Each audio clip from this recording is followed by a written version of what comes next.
With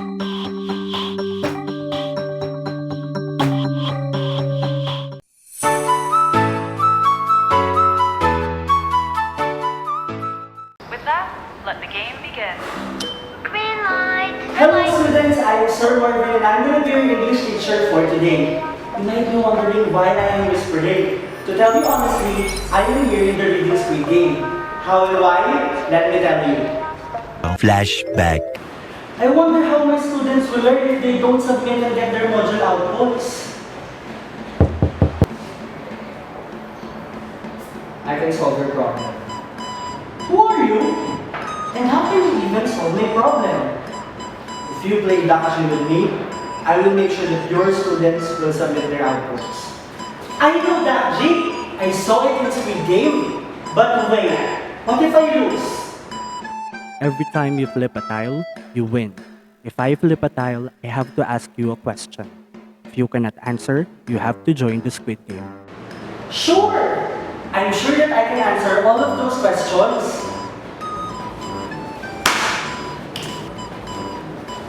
Few moments later.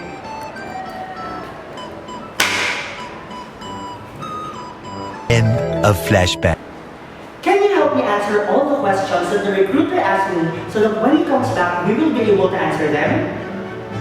That's great! Red light. Do you think that reading comprehension is important? Green light. What do you think?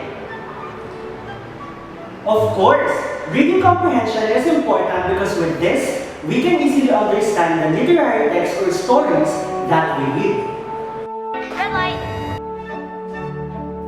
Do your personal experiences affect the way you understand the literary text? Green light. What do you think this time, grade 9? That is also correct. Our personal experiences affect the way we understand the text or a story. In fact, it helps us relate to them and understand them even more. Great job! We have one last question from the recruiter. Red light. Can you connect the stories that you read to yourself and to the world? Green light. Whew. What do you think is the answer? You don't know the answer? That's alright. Just let me finish this first game and we will discover it together through this exciting world of Speed Game.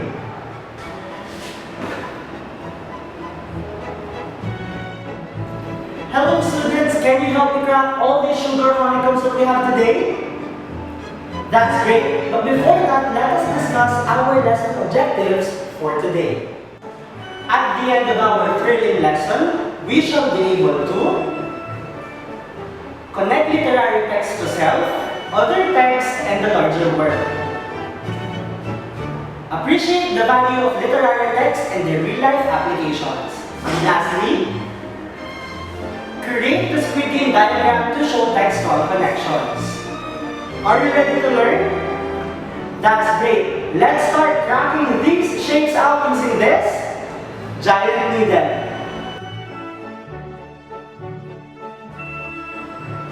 Let us discover what the umbrella shape has for us. Let us read all together. You might have not noticed, but our personal experiences, knowledge, emotions, and understanding affect what and how we learn. That is according to Galvey and Harvey in the year 2000. Do you agree with that? Of course, because as we have learned earlier in the red light, green light, by tapping up on our personal experiences, we tend to understand them even more because we relate to them to the reality of life. Those personal experiences are what we call the schema. For example, while you are watching a movie or a TV show, you tend to understand them better because you have already experienced them. In reality, your schema plays a very big part in the genre that you are really into. Example, teen fictions like His Into Her, or mythology series like Percy Jackson, and Harry Potter, and many more. Lastly, for you students to comprehend better, you must understand that there are three types of textual connections. These three are, number 1, text-to-self connections. Number 2, text-to-text connection. And then number 3, the text-to-world connection. We will discuss all of those 3 in just a while. What shape should we do next? Alright, let us try the triangle. Let us see what the triangle shape has for us. Just in time. Text-to-self connections are actually personal connections that you make between yourself and the selection that you are dealing with. It means that your previous experiences, your emotions, and your opinions may be similar to the ones that are present in that material. This means that the focal goal of this connection is for you to be able to connect the text that you are reading to yourself. But how do we do that? When seeking text-to-self connections, you may ask yourself these following questions. What does this remind me of my life? How is this similar to my life? How is this different to my life? Has something like this ever happened to me? How does this relate to my life? And lastly, what were my feelings when I was reading that story? By answering all of these questions, we are rest assured that we are already connecting the text that we are reading or the movie that we are watching to our own selves. Is that clear, class? That is awesome! You guys are really fast learners. We only have 2 shapes left. How about we try the circle? Let us see what the circle shape has for us. Text-to-text connections are connections that we make when we relate the text that we are reading to another material that we have read or come across. It means that these materials may come from the same author, same theme or topic, same genre, and the like. For example, you are watching the Harry Potter series. You realize that this story is all about a set of children going to the wizarding world of Hogwarts where they explore their own adventures. You realize that this story can be related or similar to Miss Peregrine's Home for Peculiar Children, or maybe Percy Jackson series, or The Chronicles of Narnia, and many more. What you have done there is text-to-text connections. For us to be able to detect text-to-text connections, we must ask ourselves the following questions. Number 1, what does this remind me of in another book that I have read? Number 2, how is this text similar to other books that I have read? Number 3, how is this different from other books that I have read? And the last one, have I ever read something like this before? Did you catch that, class? That's great! We have one more last shape to discover. Let us try the star this time. Let us see what the star shape has for us. Text-to-world connections are the larger connections that a reader brings to a reading situation, including our own perception of the world, which might vary since we have various sources of learning things beyond our own personal experiences. This might include watching televisions, listening to the radio, reading magazines, and the like. For us to be able to detect text-to-world connections, we must ask the following questions. Number 1, what does this remind me of the real world? Number 2, how is this text similar to what are the things that are happening in the real world? Number 3, how is this different from the things that are happening in the real world? Number 4, how does this part relate to the world around you?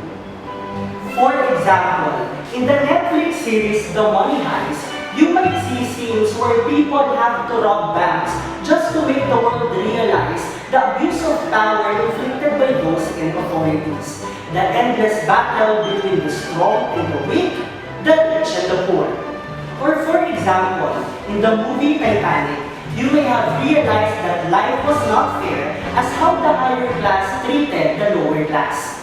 How life was so divided back then. You see, class, we sometimes think that reading text and stories is just all about answering the questions that come after them. We neglect the fact that these stories are telling us more than words.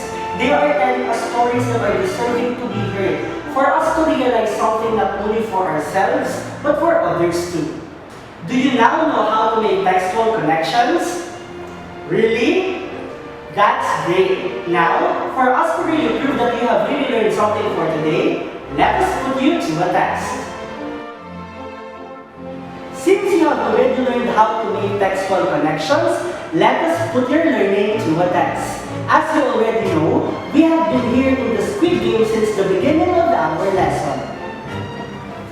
Squid Game is a popular and viral Korean Netflix series that revolves around the contest where 456 players, all of whom are in deep financial debt, risk their lives to play a series of deadly children's games for the chance to win a 45.6 billion won prize. I know that most of you are familiar with Squid Game, so let us use it as our springboard for textual connections. For this test, I will show you a picture of scenes from Squid Game. Afterwards, you have to make textual connections based on the given time. Is that clear? That's great! Let us begin. First set of pictures. Can you make a text-to-self connection using these pictures? The first picture shows the fight between Gihan, the main character, and Sang-woo, his longtime friend who betrayed him. Can you describe the second picture? That's correct. This picture shows Kang Se-byuk, who just met Ji-young in the game and instantly made friendship with her. In the end, even though they have just met, Ji-young sacrificed her life for Se-byuk. How about the last one? What do you think? That is also correct. The third picture shows Ali, an Indian player who trusted Sang-woo with his marbles even though he knows that it will cost him his life. In the end, Ali ended up being killed as Sang-woo betrayed him. It seems that all of you are all familiar with Squid Game. Now, having all of these pictures above, what text-to-self connection can you make? What do you think?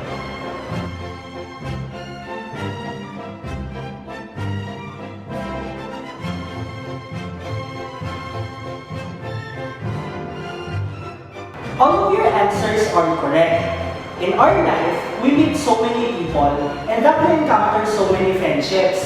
Some may last and some may not. In the end, we have to be careful on people whom we trust.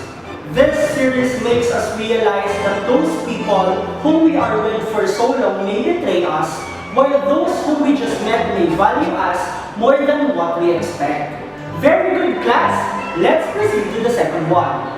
Can you make a text-to-text connection between Squid Game and these other forms of literature? Are you familiar with these other movies or series? Can you guess the first one? That is correct. This is Hunger Games, an American series. How about the second one? That is also correct. This is Alice in Borderland, a Japanese series. Having these two, can you connect them to Squid Game? Wow, you guys are really awesome. Both Hunger Games and Alice in Borderland are a series about survival just like the Squid Game. But not only that, all of those three discuss political and societal issues just like the never-ending problems between the upper and the lower class. Oftentimes, the poor, being weak and powerless, become mistreated by those who are rich and empowered. Do you know any more stories that can be connected to Squid Game? Very good! Those can be related and connected too. Let us now proceed to the last set of pictures. Let us describe them first. Can you help me describe the first one? Correct! The first picture shows all the players looking at the big piggy bank, which will contain the 456 million won prize money. How about the second one? That is also right. The second picture shows player 001, Ilnam, the old man that ended up being the mastermind of the Squid Game. The last picture shows the VIPs. They are the rich ones who bet on the players while they are getting killed in the game. Combining all the messages of these three pictures, what text-to-word connections can you make? Wow, those are all amazing and right. The Squid Game is a series that can be connected to real-life world issues of poverty, greed, selfishness, and inequality. Most people, like the desperate players, are pushed to their farthest extent due to poverty, while others, like Ilnam and the VIPs, enjoy the view of their suffering as if they are entitled to abuse people just because of their wealth. In the end, Squid Game teaches us how to value our life and make the most out of it so we can be the best version of ourselves, not only for personal sake, but for the welfare of others. It is really true that you guys have learned today. Great job, grade 9! For our final activity for today's lesson, I will challenge you once again. Based on everything that we have discussed earlier about textual connections and Squid Game, I want you guys to fill in the final Squid Game connection diagram. You may get a piece of paper for this.